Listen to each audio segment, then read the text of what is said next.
Assalomu alaykum hammaga. Bugungi dars 10-dars 2-qism. Yana Worddan o'sha qilgan shaklimizni qilib oldik. Farg'ona vodiysini joylashtirdik va Farg'ona vodiysini joylashtirgandan so'ng bu shakllarga endi ichiga rasm berishni ko'rib o'tamiz. Mana bu shakl ichiga o'zim milliy narsalarni, milliy taraqqiyotini, o'sha viloyatni milliylashtirgan narsani qo'yamiz. Qoraqalpog'iston Respublikasida asosan baliqlari bilan mashhur hisoblanadi. Buning uchun biz stavka menyusiga o'tib, mana shaklni bosgan paytimiz format figuri paydo bo'ladi. Format figuriga o'tamiz. Zalivka figurini chet qismiga bossak 4 xil narsa chiqadi. Bulardan risunik tanlaymiz. Risunik tanlagan paytimiz 3 xil narsa chiqadi. Из файла, stokovое изображение из интернета, из значков. Bizlarga kompyuterdan olishimiz mumkin. Men saqlanib qo'yganman. Olib joylashtirsak ko'rishingiz mumkin. Baliq rasmi paydo bo'ldi. Baliq rasmi paydo bo'ldi. Keyingisi Navoiy o'zini albatta milliy narsalardan biri bu Navoiyda keng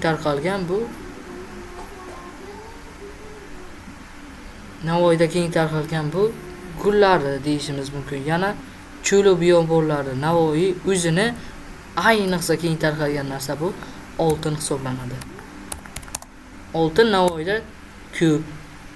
Navoiy hamma narsani oltindan yaxshiroq bilmaydi. Mana buni saqlanib olamiz. Men zagruzkaga saqlanib qolaman chunki o'chirish tezroq va qulay.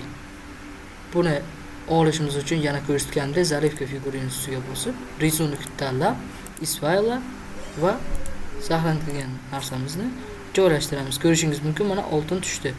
Keyingisi Buxoro shahri. Buxoro shahri o'zini asosan obidalari, milliyligi bilan ajralib turadi. O'sha uchun Buxorodagi eng katta bo'lgan obida bu. Minora-i Kalon.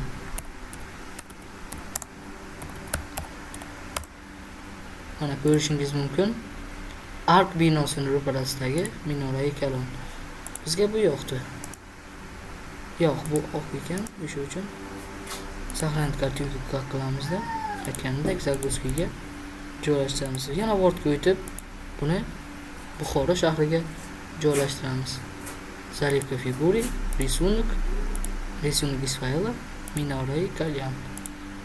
Bosganimizda mana to'g'ri bo'lib tushadi. Keyingisi Urganch.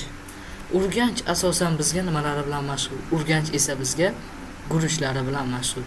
Hammamiz sevgan o'sha guruchlar, ya'ni palov oshga solinadigan guruchlar Urganchda keng tarqalgan.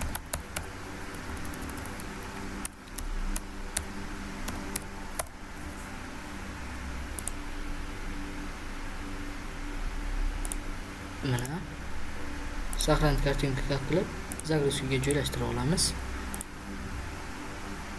Keyin zalivka figuridan Urganchda qo'yib olamiz. Mana guruch paydo bo'ldi. Keyingi narsa bu bizada Qashqadaryo viloyati. Qashqadaryo viloyati o'zini go'sht, tandir go'shti bilan mashhur bilsalaring, qo'y go'shti ya'ni.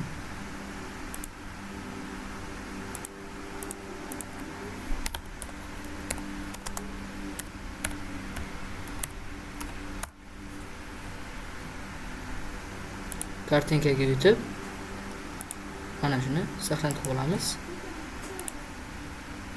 Zagruzki saqlanit. Keyingi narsa Sirdaryo. Sirdaryo o'zini nimasi bilan mashhur? Sirdaryo o'zini milliyligi va kiyimlari bilan mashhur. Asosan unga nima misol bo'ladi? Albatta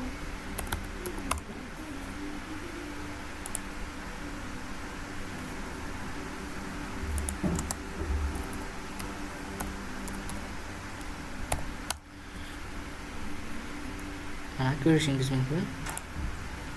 Mana shu bizga yoqdi. Saqlanib qilib zagruzkaga saqlanib olamiz. Keyingisi bu Sirdaryodan so'ng Jizzax viloyati. Jizzax nimalari bilan mashhur? Jizzax esa do'ppisi deyishimiz mumkin. Do'ppi, milliyligi, urf-odatlari. Lekin Jizzaxda asosan tarqalgan narsa bu uning o'sha do'ppi deymiz-ku, chust do'ppisi. Jizzax o'zini ana milliyligi bilan ajralib turadi qo'ygan davlatlardan.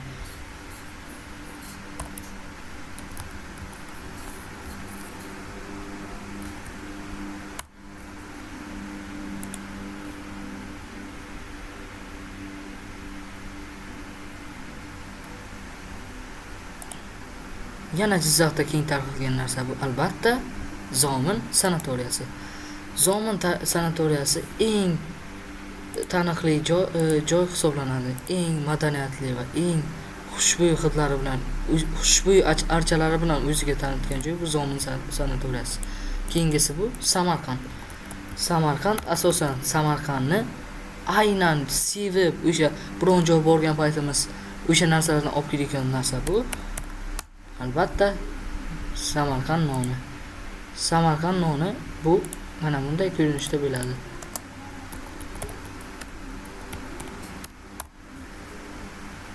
Mana ko'rishingiz mumkin. Buni saqlanib qo'yamiz.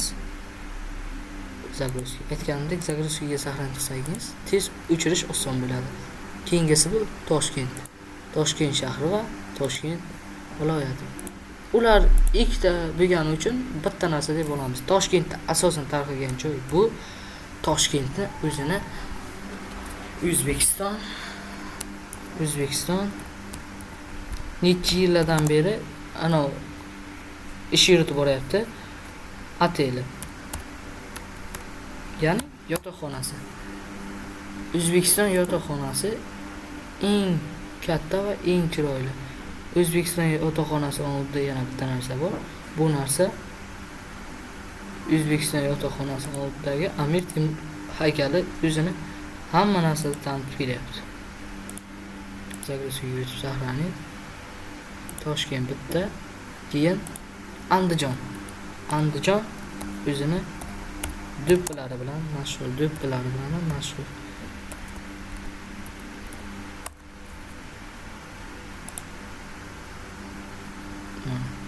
Ko'rishingiz mumkin.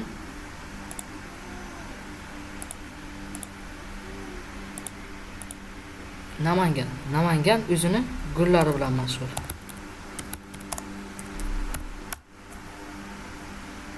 Gul festivallari, o'tkazilayotgan gullari, mana bunday chiroyli san'atlar hammasi Namanganda keng tarqalgan hisoblanadi.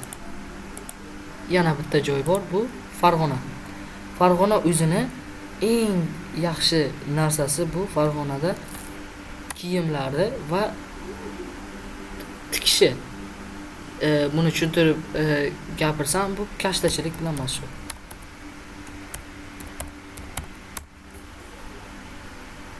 Farg'ona o'zini kashtachilik bilan mashhur. Gilam to'qish, kashtachilik. Farg'onaga teng kelayotgan shahar yo'q bu narsalarda. Keyingi narsa joylashtirib chiqish. Bu yerda Qashqadaryo tandiri. Zarifka figura yurtib, resumlikda Isfaila.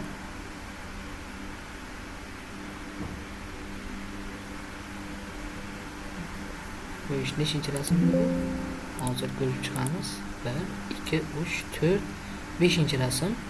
Zarifka figura yurtib, resumlikdan Isfaila 5-chi rasm tanlab olamiz.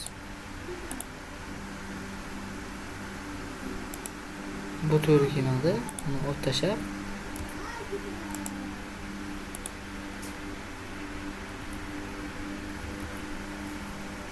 tashlab rasm qo'yamiz. Xo'sh, desinki, yo'q.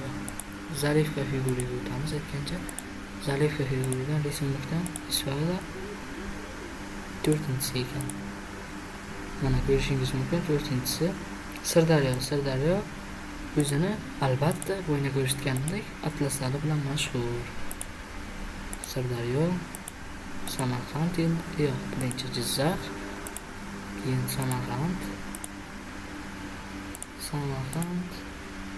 Jizzax sanatoriyasi bilan dedik. Samarqand esa nimasi bilan?